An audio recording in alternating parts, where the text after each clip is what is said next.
2017년 말까지의 정말 전쟁 위기 직전까지 갔던 상황, 핵 단추의 크기가 누가 더 크냐 이런 걸 비교할 정도의 아주 위기적인 상황에서 이제 평창 동계올림픽과 판문점 선언으로 인해서 약 한 1년 정도 남북 관계가 화해 그리고 쭉 좀 대화가 진척이 됐던 국면을 거쳤는데, 작년에 하노이 북미 노딜 회담 이후로 굉장히 교착 상태에 빠졌고, 이 교착 상태에 빠져 있다라는 것에 대한 문제가 단순한 그냥 우리 입장에서나 미국 입장에서는 더 이상 교착 상태 진전이 안 되는구나라는 정도의 답답함이겠지만은, 아마 북의 입장에서는 굉장히 좀 심각하게 받아들였던 것 같아요. 그러니까 대북 제재는 계속되고 있는 거니까요.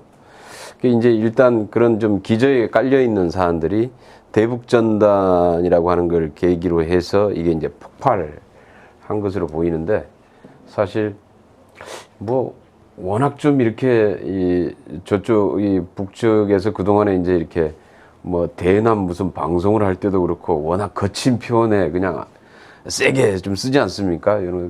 저런 뭐 그냥 예전에도 많이 들었던 얘기다 뭐 이런 정도였는데, 저도 실질적으로 남북 공동 연락사무소를 폭파시키는 거 보면서 오버하네 액션. 예. 저 정도면은 그냥 사실은 폐쇄하겠습니다 이렇게 간단하게 뭐 폐쇄해도 될 문제인데 오버하는 액션을 취하는구나. 뭔가를 좀 보여주려고 하고 있구나라는 느낌이었는데요. 그래서 우선 뭐 폭발하고 하는 장면 자체가 상당히 충격적이기도 하지만은 왜 저렇게 오버할까? 저렇게까지 굳이 저런 쇼를 좀 해야 되나라고 하는 생각도 좀 들었고요. 그래서 뭔가 하여튼 보여주려고 하는 것 같다라는 느낌이었고, 그래서 좀 전반적으로 지금 이 문제를 좀 풀어나가는데 여러 가지 원인들이 있겠지만은 우리가 좀 이렇게 냉정하게 좀 분석하고 좀 해법을 좀 찾아야 될 시기인 것 같다라는 느낌입니다. 아까 얘기했던 이 워킹그룹의 문제, 이걸 좀 우리가 어떻게 바라보고 앞으로 이걸 어떻게 극복해 나갈 것이냐. 사실 이 워킹그룹에 걸려있는 문제를, 이건 굉장히 큰 과제인 것 같아요. 그리고 지금 아까 얘기했던 우리가 이제 남북교류 협력 사업들을 추진해 나가는 데 있어서 유엔 제재뿐만 아니라 방금 이제 조성렬 박사님이 얘기했던 독자적인 미국 제재 문제를 훨씬 총총하죠. 했을 때 그 제재에서 우리가 그걸 그냥 또 무시하고 갔을 때에 우리 기업이 당할 수 있는 피해들이 엄연히 지금 존재한다는 거 아닙니까? 그럼 그랬을 때에 이걸 우리가 좀 헤쳐나갈 수 있는 방법이 사실 이게 가장 중요한 문제인 것 같아요. 지금 아마 우리 문재인 정부의 가장 큰 고민도 딜레마죠. 이 지점이지 않을까 싶은데, 좋은 방안이 없습니까? 우리 전문가. 내가 사회자인가? 문제는 가장 좀 가능성이 있는 건 지금 아마 지금 전체적으로 지금 개성공단, 금강산관광, 그 다음에 DMZ 내로 군사를 전진 배치를 하기 시작을 했다라고 그렇죠. 하는 것은 우선 여기에서 지금 전단이 계속 살포될 경우에 포격이든지 사격이든지 하겠다라는 의지를 분명하게 보이고 있는 것 같아요. 그래서 그 가능성은 뭐 저도 100% 굉장히 지금 가장 먼저 일어날 가능성이 있다라는 게 우선 확실한 것 같고요. 그 다음에 이제 아까 얘기했던 그동안에 지금 이제 한미 연합훈련 문제나 전략자산 전개 문제도 계속 좀 문제를 제기를 해왔죠. 계속 문제를 제기해 왔는데 아직 우리 정부도 미국도 이 부분에 대해서 명확한 좀 답변은 하지 않고 있죠. 지금 얘기하신 대로 한미 연합훈련이 공격적인 훈련이라면 저는 분명히 문제 있다라고 생각을 합니다. 그래서 당초에 원래 우리가 공격적인 훈련으로 바뀌기 전에 이전에 좀 방어적인 훈련 체계로 있었을 때가 있었는데, 그래서 어찌됐든지 정말 방어 중심의 훈련이다 그러면 방어적인 훈련으로 다시 한번 검토하는 문제도 좀 우리 정부가 좀 적극적으로 한미 간에 좀 협의를 해야 될 상황이다라고 좀 생각을 하고요. 그 다음에 이제 하나는 금년 연말 미국 대선 전까지 사실은 이제 북한으로서는 아마 뭔가를 좀 하려고 하는 부분과 아마 안 되는 면도 어느 정도 알고 있을 겁니다. 그게 이제 우선 뭐냐 하면은 이 대선을 앞두고 대선 때까지 여러 가지 변수들이 작용을 하기 때문에 지금 이제 바로 지금 가장 걸려 있는 비핵화와 대북 제재라고 하는 부분이 같이 맞물려 있는 거 아닙니까? 사실 물려 있는데 이쪽은 뭐 대선 전까지 대북 제재를 전혀 뭐 완화시켜줄 미국은 전혀 의지가 없는 거고요. 여긴 당연히 비핵화 의지는 그거 없으면 전혀 또 없는 상태고 지금 이 상태가 그래서 이 상태가 미국 대선 전에 그러니까 금년 연말까지 해서 뭔가 개선될 것이다라고 하는 기대는 하지 않을 것 같아요.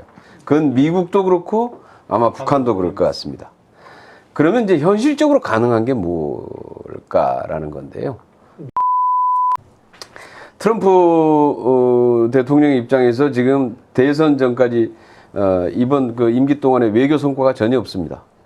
유일하게 외교 성과라고 지금 내세우는 게 북한의 핵실험을 중단시켰고 ICBM 중단시켰다. 예. 이게 지금 트럼프 대통령의 가장 1순위 외교적인 성과인데 그거 안 주겠다는 거 아니에요, 성과로. 1순위 성과인데 이걸 또 북한이 이 약점이 있다는 걸 또 너무나 또 잘 알고 있단 말이죠. 그 대선 전까지 일정 정도 이것을 계속 압박을 하려고 할 거다. 그리고 압박하는 과정에서 지금 얘기했던 적대관계의 청산, 그다음에 연합훈련 문제, 전략자산 문제 이런 것들을 충분히 나는 그 제기를 해올 것이다라고 보고 있고요. 그 문제에 대해서 우리가 미리 좀 대비하지 않으면은 안 될 것 같다라는 생각입니다. 좀 앞으로 이제 지금 현재 북이 어떻게 나올지 몇 가지의 지금 이제 상황이 좀 예고가 되고 있는 상황에서 우리가 실제로 이제 어떻게 대응할 것이냐가 가장 좀 중요한 과제일 것 같은데요. 아까 얘기했던 뭐 어찌됐든지 북한이 좀 자꾸 오버하고 도발하는 부분에 대해서는 강력하게 경고하고 제지를 가할 필요는 있고요. 그 다음에 이제 하나는 지금 얘기했던 그럼에도 불구하고 우리가 좀 일희일비하지 않고 지금 일관된 쭉 해서 좀 정책을 저는 쭉 견지할 필요가 있는데 일관되게. 그 중에서 아무튼 그 지금 몇 가지 우리가 좀 미리 좀 했어야 함에도 불구하고 이제 못했던 사안들도 몇 가지 있는 거죠. 그러니까 대북전단 금지법 이런 경우도 사실 해서 좀 대북전단이 일종의 전쟁에서 사실 선전전이나 이게 좀 뭡니까 이게 심리전의 수단으로 실제로 좀 활용되고 있는 부분들인 거고요. 실제로 그리고 이 휴전선의 이 화력이 민감한 지역에서 이 대북 전단을 하는 것 자체가 실제로 아주 공격적인 모습으로 그렇죠. 비춰주는 것이고. 해서는 안 될 일이죠. 그러니까 이 문제는 분명히 그리고 특히 우리 지역 주민들한테 굉장히 좀 위험하고요. 그래서 이 대북 전단 금지법은 하여튼 좀 신속하게 좀 추진할 필요가 있겠다는 생각이고요. 그다음에 두 번째는 판문점 선언에 대한 비준도 실제로 뭐 우리가 전혀 과반수가 못 돼가지고 뭐 엄두도 못 냈습니다만은 이제 아마 통과시켜서 적어도 남북 관계를 좀 제도적으로 좀 안정화시켜 나갈 필요가 있다라고 생각을 하고요. 그다음에 이제 하나는 아까 지금 얘기했던 연합훈련 부분도 한미 간에 실제로 북을 자극하지 않는 방향에서 실제로 우리가 좀 조정해 나갈 부분은 좀 적극적으로 좀 해 나가자. 네, 이런 것들도 사실 우리 입장에서도 좀 해야 될 것들은 하고 저쪽에 대해서도 지키라고 할 건데 지키고 요구하고 이렇게 가야 되지 않겠습니까? 사실 지금 종전선언 결의안은 지금 이제 남북 간에는 이미 합의는 돼 있죠. 종전선언 부분에 대해서. 그 다음에 이제 한미 간에도 어느 정도 지금 현재 합의가 돼 있는 상태고.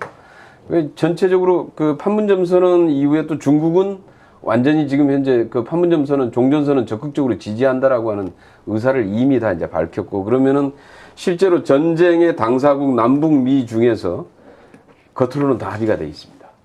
다 동의했거든요. 근데 왜 안 될까? 사실 이게 이제 아니 당사자국 4개의 나라가 다 합의하고 있는데 다 동의했음에도 불구하고 왜 이게 더 진행이 안 될까? 왜 안 될까요? 예.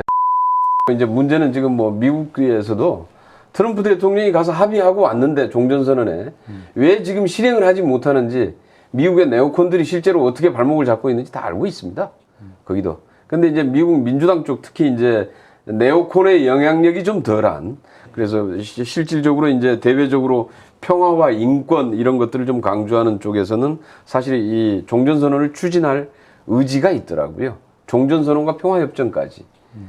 그래서 이제 미국의 지금 현재 이런 구도 자체도 우리가 좀 정확히 보고 여기에 대한 좀 우리가 좀 이 외교력도 좀 공공 외교력도 그렇고 좀 집중할 필요도 있겠다. 그래서 사실 그 미국 같은 경우는 이제 결의안이 연방의회에서 통과가 되면은 이거는 결의안 같은 경우 행정부에 거의 강제력을 갖습니다. 실제로. 그래서 실질적으로 이 부분도 좀 굉장히 중요한 작업이긴 한데 우선 거기를 좀 통과시키기 위해서는 이번에 우리 결의안에도 남북 미중 각각의 당사자한테 촉구하는 측면이 있긴 하지만은 사실은 핵심은 미국입니다. 실제로 키는 미국이 현재 지금 쥐고 있는 것이고요. 그래서 이번에 이제 발의했던 것인데 발의를 했더니 갑자기 어떻습니까? 근데 예? 지금 우리 김경애 위원 제가 처음에 말씀드렸듯이 자유로운 토론 중에서도 오늘 뭐 가장 자유롭게 해줘서 우리 김경애 위원님 이제 기다리다 못해 사회까지 모시고 이제 게다가